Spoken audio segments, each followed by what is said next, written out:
মেয়েটিকে ২ মাসের জন্য বউ হিসেবে ভাড়া করে এনেছে রিয়ান।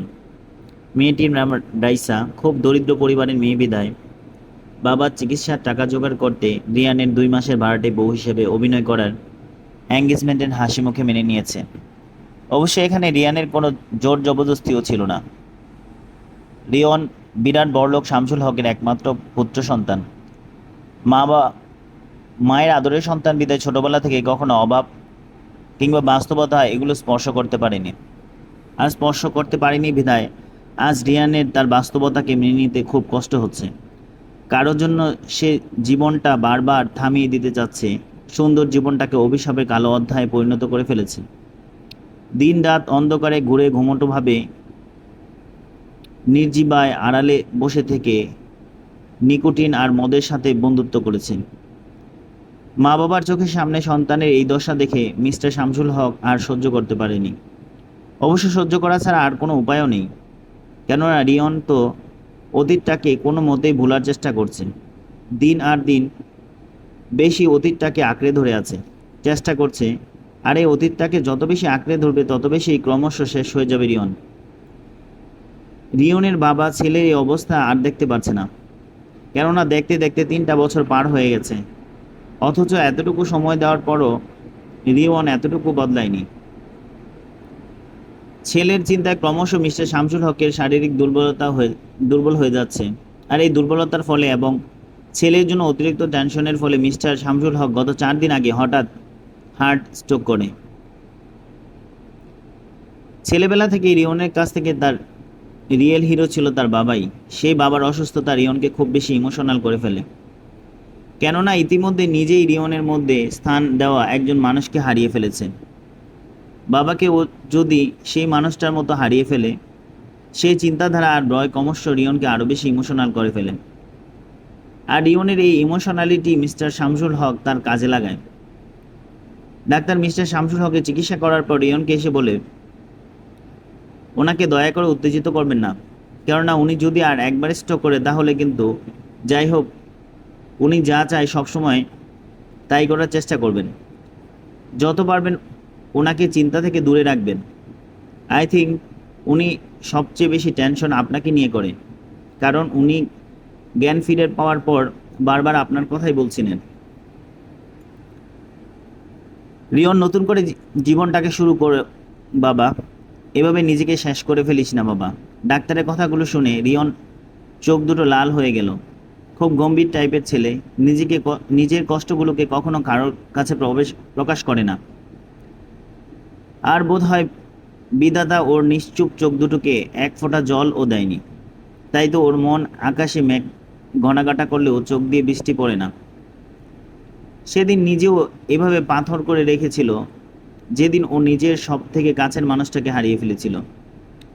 ডাক্তার রিয়নের এই নিশ্চুপতা দেখে কাতর স্বরে রিয়নকে বলে উঠল, রিয়ন, অতীতে যা হয়েছিল প্লিজ ভুলে যাও। রিয়ন তখন অট্ট হাসি দিয়ে বলতে লাগলো, সব কিছু জানার পর কিভাবে এটা বলছেন? দেখ রিয়ন, জীবন কারোর জন্য থেমে থাকে না। আর হ্যাঁ, বিধাতা তোমার ভাগ্যে এমন লিখেছে বিধায় তোমার সাথে এমনটা হয়েছে। আর তাছাড়া তুমি কি তোমার অতীতের জন্য তোমার আরেকটা প্রিয় মানুষকে হারাতে চাও? তোমার মাকে রঙিন শাড়ি থেকে বিধবা শাড়িতে পরানো অবস্থায় দেখতে চাও? ক্রমশ চুলগুলো টানতে টানতে রিয়ন বলে উঠল, না, কখনোই না ডাক্তার। তাহলে প্লিজ বাবার কথাটা শোনো। ডাক্তারের কথাগুলো শুনে রিয়ন থ হয়ে নিচে বসে রইল, কেননা গত ২ বছর যাবৎ রিয়নের বাবা রিয়নের কাছে একটা আবদারই শুধু করে আসছে, বিয়ে কর বাবা, জীবনটাকে নতুন করে শুরু কর। যখনই রিয়ন মিস্টার শামসুল হকের কথাগুলো বলতো, তখনই রিয়ন পাগলের মতো আচরণ করতে শুরু করত। ঘরের জিনিসপত্র সব ভেঙে ফেলতো, অন্ধকার ঘরে দৌড় দিয়ে দিনের পর দিন পার করে দিত। রিয়নের চোখের সামনে সেই স্মৃতিগুলো এখনো বেশি আসলো। সাথে ওই একটা স্মৃতি বেশি আসলো, কয়েকদিন আগে ও মিস্টার শামসুল হক হঠাৎ রিয়নের ঘরে ঢুকে অঝরে ধারায় কাঁদতে বলল, বাবা, আমি যদি মরে যাই তাহলে তোর কাছে আমার দাবি ও শেষ ইচ্ছা থাকবে, তুই নিজের জীবনটাকে নতুন করে শুরু করবি। এই ঘর আলো করে একটা লক্ষ্মী বউ আনবি। রিয়নের এই কথাটা মনে পড়তেই সে বুঝে গেল তার বাবাকে সুস্থ করার মোক্ষম উপায় এটি। আর এও বুঝে গেল ডাক্তার তাকে কি করতে বলেছে। কিন্তু ডাক্তার আপনকে তো জানেন আমার পক্ষে। এটা করা সম্ভব না। আমি জানি, কিন্তু তুমি কি চাও? তোমার বাবাকে সুস্থ হতে? হুম। তাহলে বিয়েটা করে ফেলো। বিয়ে শব্দটা শুনেই রিয়ন রাগান্বিত কণ্ঠে ডাক্তারকে বলে উঠল, "নো, আমি এটা কখনোই করতে পারবো না।" ডাক্তার তখন বলল, "ও রিয়ন, কামন, আমি তো তোমাকে বলিনি তোমার হৃদয়ে অন্য কারোকে স্থান দাও। তুমি শুধু বলছি তোমার বাবার সুখের জন্য একটু অভিনয় করো। কাউকে 2 মাসের বউ হিসেবে ভাড়া করে আনো।" রিয়ন ডাক্তারের এমন কথায় বলে উঠল, "এমন মেয়ে কোথায় পাবো যে 2 মাসের জন্য আমার ভাড়াটে বউ হিসেবে অভিনয় করবে? আমার কাছে আছে। মানে? তোমার অত মানে জানা লাগবে না। তোমার 2 মাসের ভাড়াটে বউ লাগবে, আর মেয়েটা 1 লক্ষ টাকা লাগবে। বেশ, কাহিনী খতম। আর আমার মনে হয় 2 মাসের মধ্যে তোমার বাবা সুস্থ হয়ে যাবে। সো তখন না হয় কোনো একটা অজুহাত দিয়ে তুমি মেয়েটাকে ডিভোর্স দিয়ে দিবে। ওকে?" রিয়ন ডাক্তারটির কথায় সম্মতি হলো, কেননা তাকে অনেক বেশি বিশ্বাস ও ভরসা করে। কারণ এই ডাক্তারটি রিয়নদের পারিবারিক ডাক্তার। রিয়ন তাকে মামা বলেও ডাকে। ধরতে গেলে রিয়নের সাথে তার সম্পর্কটা বন্ধুত্বের মতোই। রিয়নের সব খারাপ সিচুয়েশন বন্ধু হিসেবে দুহাতে এই ডাক্তার অর্থাৎ সাইফ রিয়নকে আগলে রেখেছে। আর তাই রিয়ন সাইফের কথা মতো রাইসাকে আজ বিয়ে করেছে।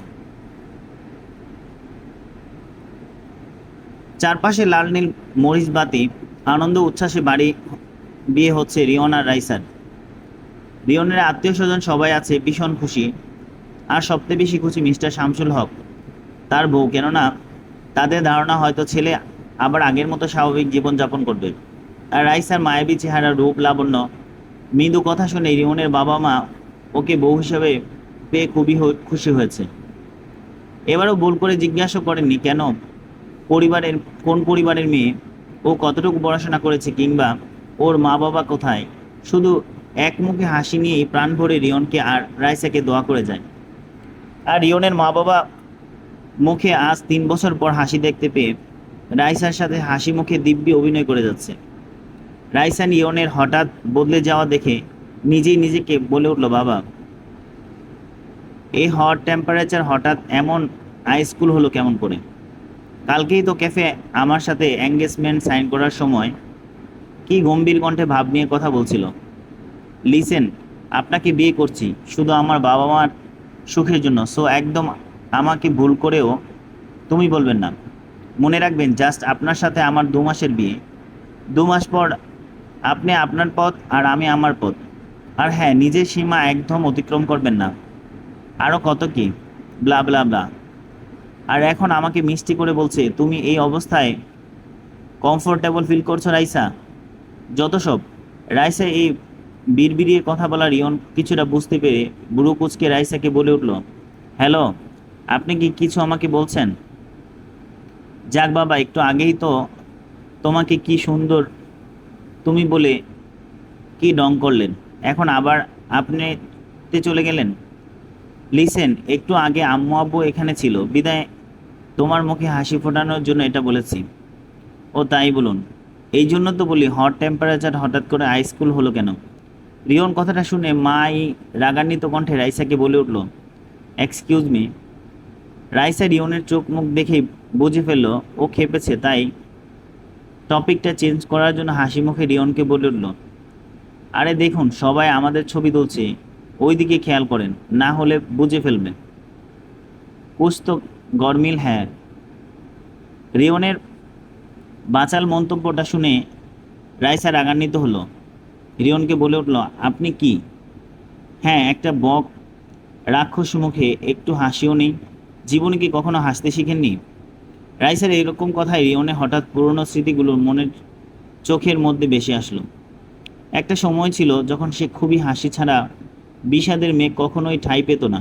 কিন্তু আজ যে হাসিটা দিয়েছিল সেই কেড়ে নিয়ে অনেক দূরে চলে গেছে। রিয়নের সব স্মৃতি মনে পড়তেই কর্কশ কণ্ঠে রাইসাকে বলে উঠল, "ডোন্ট ক্রস ইউর লিমিট।" কথাটি বলেই জায়গাটি ত্যাগ করে চলে গেল। রিয়নের এরূপ আচরণ দেখে রাইসা বলে উঠল, "বাবা, এত দেখছি পাগলের পাল্লায় পড়লাম। বাড়াটাই বউ, ওকে তো সাইজ করতেই হবে।" হঠাৎ রাইসার মনে হলো পিছন থেকে কেউ একজন তাকে ডাকছে, "মা, কোনো সমস্যা হয়েছে?" মেয়েলি কণ্ঠস্বর। রাইসা পিছনে তাকিয়ে দেখে রিয়নের মামা রাইসার মাথায় হালতো করে স্পর্শ করে কথাটি বলছে। রাইসা রিয়নের মাকে দেখে স্নেহ মাখা কণ্ঠে বলে উঠল, না কিছু হয়নি মা। তাহলে রিয়ন এভাবে চলে গেল কেন? এমনি ও এরকমই একটু। মা, আগের জীবনে ফিরিয়ে আনো, তাহলে মা সারা জীবন তোমার কাছে ঋণী থাকবো। রিয়নের মার কথাগুলো বলে চোখে জল মুছতে মুছতে চলে যায়। রাইসা তখন বলে উঠল, এই হট টেম্পারেচারকে কিভাবে সামলাবো আল্লাহই জানে। কাজে চলে এসেছে, বিয়ে প্রায় সম্পূর্ণ।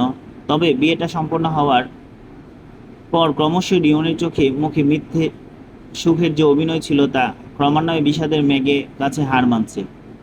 রিয়ন বারবার রাইসাকে বলতে লাগলো, দেখুন বারাটে বউ, আপনি কিন্তু আপনার সীমা কখনোই ক্রস করবেন না। রিয়ন বারবার এই কথাটাই রাইসা প্রচণ্ড রেগে রিয়নকে বলে উঠল, আরে মশাই, এই কথাটা আর কয়বার বলবেন? লাইফে কত ছেলে দেখেছি, কিন্তু আপনার মতো একটা গাধাও দেখিনি।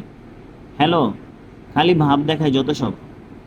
রিয়ন রাইসাকে কিছু বলার আগেই রিয়নের চাচাতো বোন মিথিলা দুজনের মাঝে ঢুকে হাসি মুখে রাইসার উদ্দেশ্যে বলে উঠল, কি এত কথা ভাবি, এখনই তোমাদের এই অবস্থা?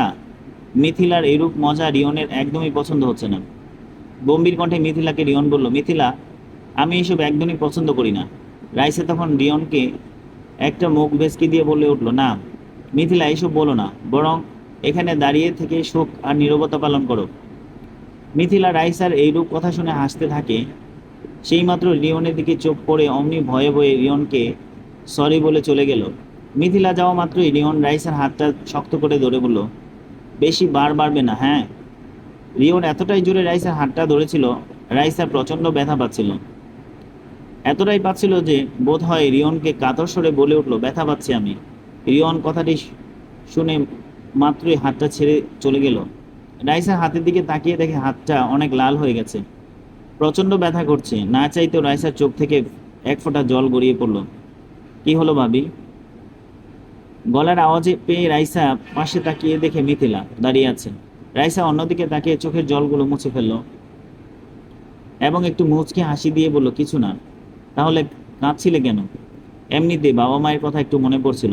থাক ভাবি, একদম কাঁদবেন না আর। আর তাছাড়া আজ থেকে আমরাই তো আপনার আপনজন।